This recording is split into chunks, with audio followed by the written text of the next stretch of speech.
It's been over a year since that night, since I naively put on my favourite dress and my makeup, since I picked the right jewellery to match my outfit and went to meet him for some drinks in London. It's been 16 months and 17 days since I was violently sexually assaulted and raped. In my own home, in my bedroom, with all my belongings around me. Belongings once familiar and safe. Belongings now objects that I don't want to belong to me. Belongings that refuge my fear, that trigger and maintain my fear, and that enclose my fear tightly around me so that I can't escape it. They've held on to him. It's been 496 days since I've recognised myself. Since I've been the me that everyone knew, the me that I knew. Like my belongings that are now objects consumed by fear, I am now consumed by fear too. And in some senses, I just feel like an object as well. An object frozen in the fear of the night, stuck, rigid. It's imprinted on me and I can't shake it off. But he isn't here anymore, so what am I fearful of? How you go through something traumatic is one thing. Something unbearably inhumane. Something that tests your sense of safety beyond any capacity you thought possible. Something that makes you think you might not survive.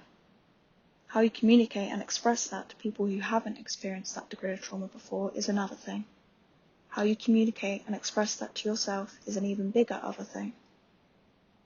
For me, since that night, I've been taken apart and challenging the reality I had before.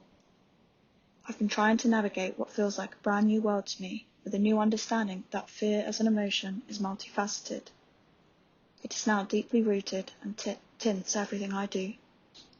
It holds a fragmented, bottomless layer of incomplete memories that are rattling around inside me.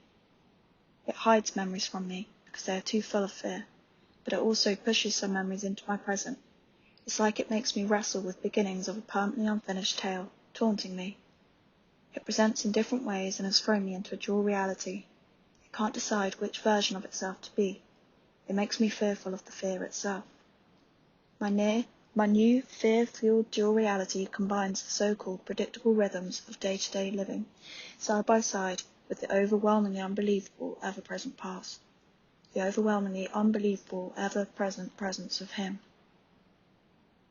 I can identify one moment of the night where it felt like this dual reality begun, where my whole world narrowed to a small sphere around me, where I'm stood watching the terror of what is happening to me, observing from a distance and unable to move to stop it. I have no real sense of time, no past and no future. There is only darkness and a tidal wave of fear, panic and horror that encloses over me. It's as though in that one moment I used up all of the fear, panic and horror that I ever believed possible to feel. My body played a role in making sure I was feeling the fear, panic and horror strongly, reinforcing and confirming my emotions, furiously charging my body with adrenaline, my heart beating faster, my muscles fueled with energy, but with nowhere to physically get away, the fear, panic and horror charged on. It overspilled and triggered the most protective and resourceful skill we use in the face of overwhelm. Dissociation, a disconnect, a numbness, thrown over me like a blanket. At this point there's darkness, there's a pervasive stillness, a quiet bubble and I'm separate. It's like the words of what happened to me sit around me. I let them gain meaning and emotion and they're heavy, but they are there. But sometimes I have to pretend, and the words pick themselves up and the letters forming the words detach from one another. The letters swarm around me and create the perimeter of the dissociative bubble. White noise. I'm squashed smaller as the vortex of letters expands out around me, quickly submerging everything. Everything I can immediately see and beyond. I'm weaker, more unsure. I know now each step I take won't feel like mine. Each word, each sentence, each conversation I sit in won't feel in my control. I'll feel separate from my body, because all I will hear loudly is him. As the letters swarm and make my surroundings blurry and foreign to me, he becomes the strongest version of himself.